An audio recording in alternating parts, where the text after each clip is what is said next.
Welcome to Live the Dream with yours truly, Marty Kaiser. Buckle up and let's get started. Happy Friday, everyone. This is Marty Kaiser here, another episode of our Real Estate TidBits. Hope everyone had an awesome Thanksgiving and you didn't eat too much and you enjoyed spending time with your family and loved ones. And best wishes for a happy holiday season and a prosperous and healthy 2025. It's weird to hear 2025, but it's going to be here in about a month. So time flies when you're having fun, as they say. Today's podcast, I thought I'd break down into three components, not of equal time, but three items come to mind with me. One thing is something that I discussed in my last podcast a little bit is some of the cabinet appointments, just to give you my 2 cents on a couple of the things that we brought up last time. A second category is going to be kind of my wishes and pet peeves at the same time about health and nutrition in our country. And then the third thing, of course, which is what I love talking about, is real estate. What's going on in the industry currently? What type of legal issues are we facing with our Justice Department? And then what's my opinion and prognosis for 2025? So let's start off with the cabinet appointments. If you recall during our last podcast, I mentioned there was a couple of head scratchers or causes for concern. My biggest cause of concern, fortunately, withdrew his name from nomination. That was Congressman Matt Gaetz. And as you probably know, he had been under investigation for quite a while from the Ethics Committee in Congress for some very troubling information that had come to light about him having relations with an underage young lady, and also paying females for their company and traveling across state lines and all the other things associated with that type of behavior. At the same time, he was going to be nominated to be our Attorney General. So here's a man that supposedly had a lot of, at best, questionable behavior, or at worst, criminal and predatory behavior, and was going to be in charge of our legal system. Well, fortunately, enough things leaked out, and I guess it looked like, even though this is a very partisan exercise when they confirm or reject cabinet appointments, that it looked like he was probably going to get rejected. So he withdrew his name from nomination. As a side note with him, he's now on a site called Cameo. I don't know if you're familiar with Cameo, but people that are well-known, celebrities, disgraced celebrities, whatever the case may be, they can give you a personalized greeting in a video format for an event that you have coming up, or a variety of things, and because of their name recognition, they charge for that. So ex-Congressman Gaetz is on there now, and I believe he's charging about $500 to give a various greeting of one type or another. I guess some can be humorous, some can be a little on the raunchy side. I guess it's whatever you request.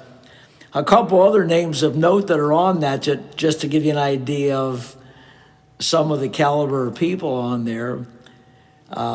Ex-Mayor Rudy Giuliani from New York, who's basically been disgraced. He got found guilty by the courts of ruining a couple of women's lives in Georgia due to some rumors that he tried to create about their doing dishonest things in the elections, which were 100% false, and they got death threats and had to go into seclusion and all that. So he's having to give a lot of assets to them in the 7-figure range, and it's going to be a lifestyle adjustment for Mr. Giuliani. Well, he's on Cameo. I don't know who would want him to give a greeting, but he's on there. And then also ex-Congressperson George Santos, who you probably read about, who got elected in New York recently in the last year or so, and pretty much ran on a campaign of complete dishonesty and basically fabrications. Well, he was ultimately booted out of Congress.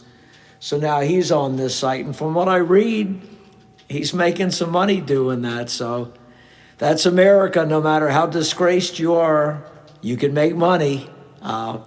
We're definitely a celebrity-driven society, which would not be my choice. But anyway, it is what it is.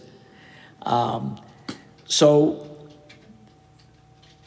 Congressperson Getz was replaced in terms of going up for appointment after the first of the year by the former Attorney General of the state of Florida, Pam Bondi. She was the Attorney General during a good bit of Senator Rick Scott's administration when he was the governor here. And so I'm sure she'll get approved. And then a couple other appointments that are a little bit head scratchers are Robert F. Kennedy Jr. If you've read about him, he's got some unusual views about trying to pretty much minimize or eliminate a lot of the vaccinations that we've taken in this country that have eradicated a lot of these illnesses like polio, tuberculosis, smallpox. So that to me is a cause of concern. And then also for our security, ex-Congressperson Tulsi Gabbard, who has made comments over the years of theoretically being very sympathetic to Putin in Russia, and also kind of ratifying that she thought it was fine for him to invade Ukraine. And she's done some other things that you wonder who she's working for. I guess my own concern is that she's going to be in charge of security, and she's voiced some pretty strong comments that don't seem to be in America's best interests. So I would be a little concerned with her having all these national secrets of ours. But we'll see how the confirmation hearings go for those two individuals. One thing you learn when you have an administrative change, the high-profile positions get publicity, or the controversial ones, like the Secretary of State or the Secretary of Defense. But there's a ton of appointments. If you ever look at kind of a corporate flow chart, you'll see how many people are actually running our government that get appointed that have a fair amount of authority, but their appointments kind of go under the radar. So those are the people that really have a big impact on how our government functions. So it's scary and interesting at the same time on the extent of these appointments and how little is known about many of the people from the average citizen. But that's enough for kind of how our government and our political structure are right now. Along with that, to kind of morph into real estate a little bit, there's been some, I guess, what you would call concern and trepidation by some of our nonpartisan economists about some proposed actions that might take place by the president-elect to do with tax decreases, as well as also these significant tariffs you've read about, and a national sales tax. We'll see how many of these things actually come to fruition, but I guess the concern by these economists are that these could have two very negative effects. Number one, because they would drive the deficit up so much, they could be causing recession-type activities. And then also at the same time as a recession could cause inflation, because the cost of goods and services, if these tariffs are enacted, could possibly go way up. In fact, Mexico just came out the other day in response to the rumors of these tariffs against them, that they would take appropriate retribution against the United States. And I'm sure if these tariffs go into effect, they won't be the only country that does this. So this could be a cause of concern. So we'll actually see how many of these things go into effect and how they actually affect our economy. At the same time, they could impact our real estate. If you've been listening to my shows, you know that I forecast that I thought 2025 was going to be a much stronger year in real estate, both locally and nationally, but I focus more on the local basis because 2024, from an actual transaction basis, was one of the worst years that both the local market and the national market have had for approximately 30 years. The number of transactions went way down due to a variety of reasons. The number one reason probably being the higher interest rates combined with prices of real estate over the past 5 years have gone way up. And actually, they've been on a steady increase for the past 11 years. But the past 5 years, we had some record-breaking years in 2021 and 22. So when you combine our median sales price of homes that went up approximately 30 to 40% from what they had been previously, and then you combine that with the interest rates, which had exceeded 7%, it makes it a lot more unaffordable for many people. And then other people that could afford it made the determination that they would rather wait and hope that interest rates go down. And if you've been listening, you know that I had completely understood that point of view, but I had mentioned that I felt that it was better to purchase now because you had a lot less competition of other buyers, so that was keeping the prices at more affordable levels. You wouldn't get into a bidding war, and you wouldn't lose out on your dream home, whereas if you waited until interest rates started going down in 2025, those market dynamics would change. You would have a lot more competition, very possibly multiple bids or bidding wars, and that you might have the possibility that the house that you really fell in love with, you lost.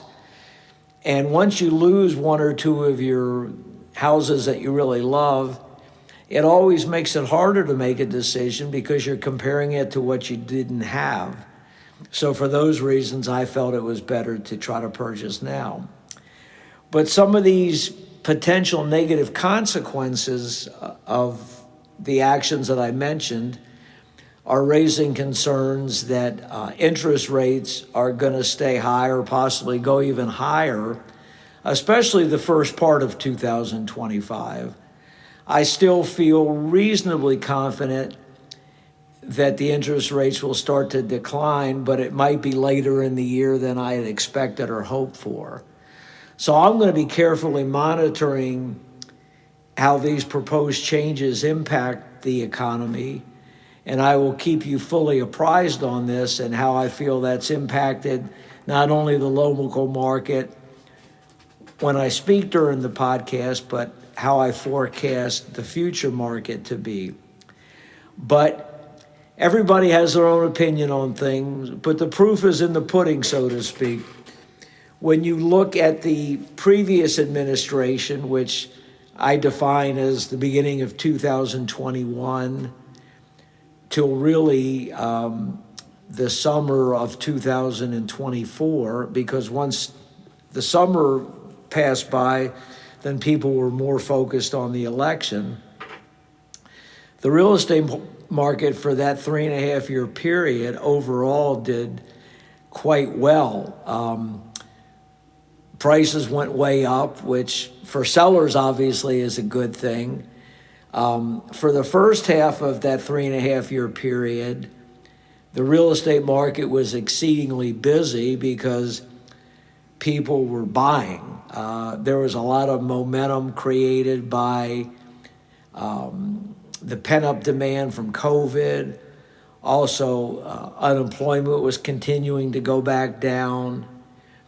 And also, one thing that we were able to avoid was, even though prices were going up, we didn't have really the negative components that took place in the last run-up 15 years ago, when, because of the price increases, but also a lot of the economic factors that threw our country almost into a recession / depression in 2009 and 10. We had a lot of short sales and a lot of foreclosures.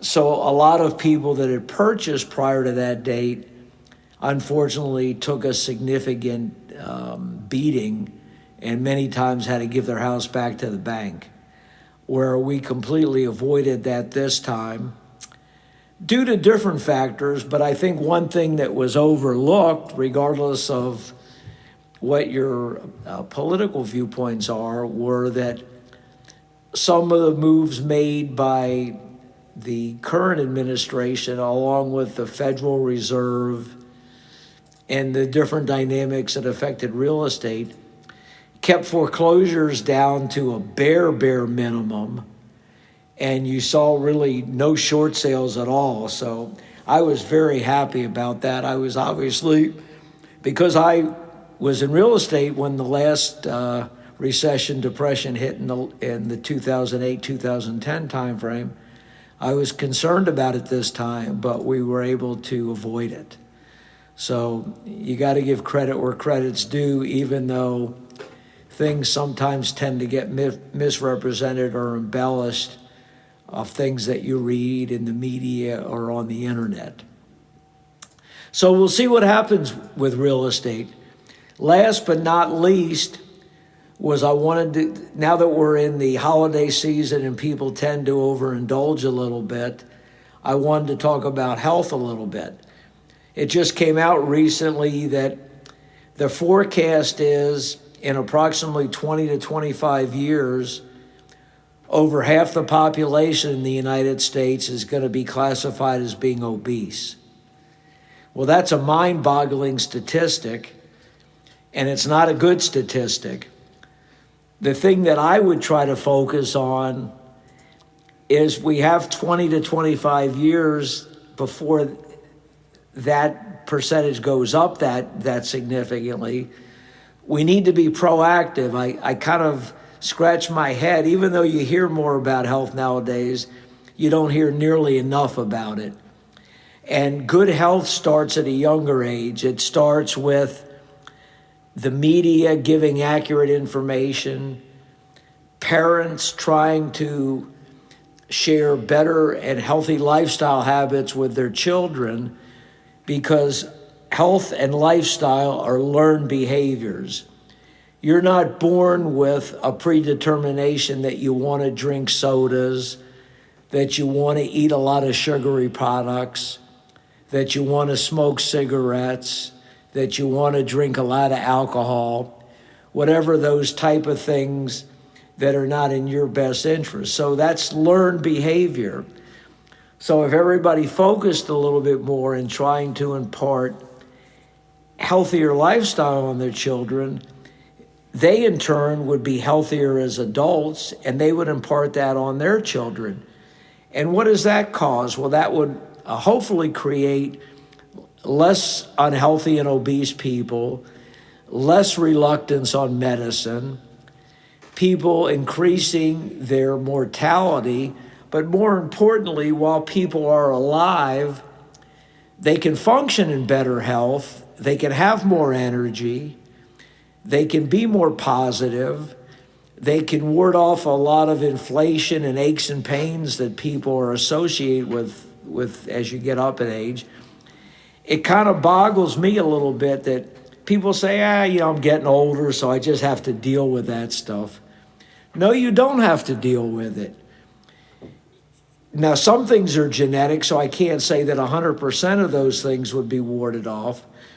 But a healthier lifestyle, eating healthy, exercising, just trying to do things in moderation are going to give you more energy, are going to make you more successful in life, are going to give you a more positive outlook.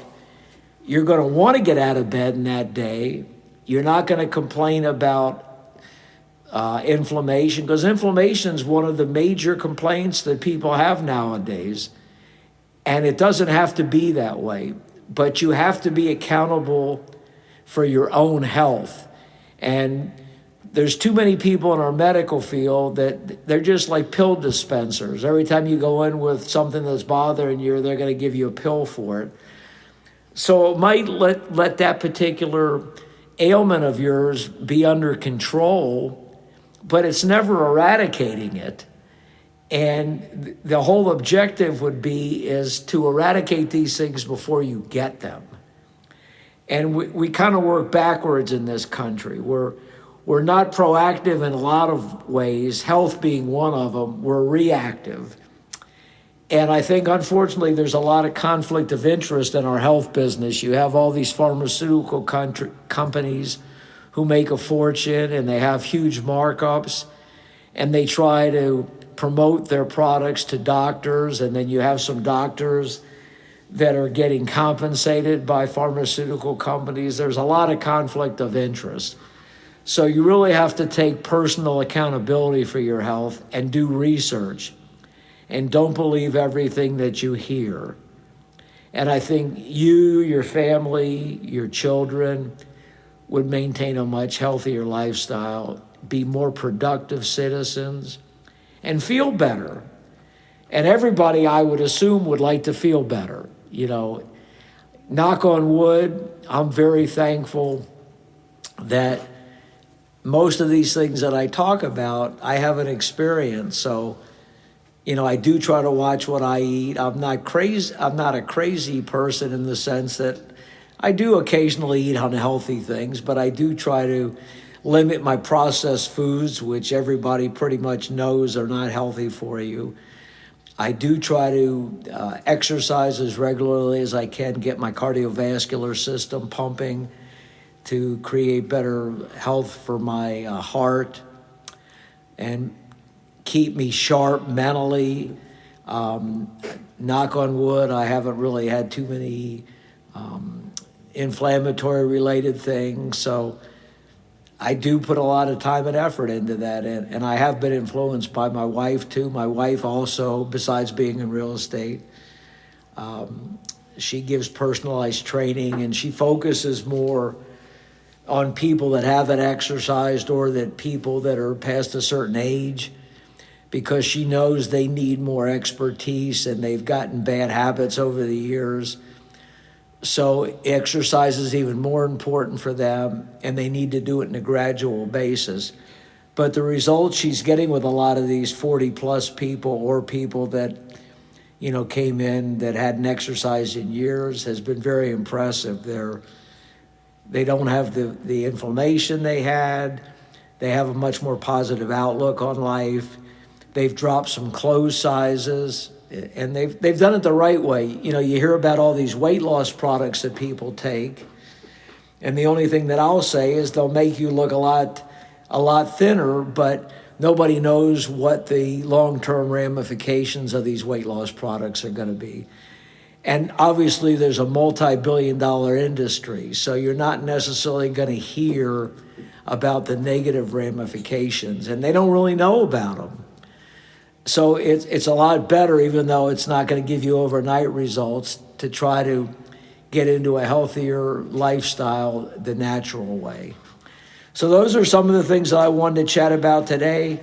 This is the time of the year where people start making New Year's resolutions. My own philosophy is I try to follow positive things to do 12 months a year. So I'm not a New Year's resolution person. I try to look at my strengths and weaknesses and the things that I know need improvement, I try to work on.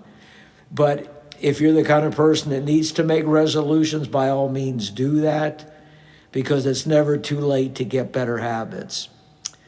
So again, Everybody have a great and healthy and happy holiday season. If you need real estate assistance or have questions, please call me, 407-595-9700. And on my next podcast, I will share with you some of the things that I've done on an educational basis to even sharpen me more for a fantastic 2025. Take care. Marty Kaiser out.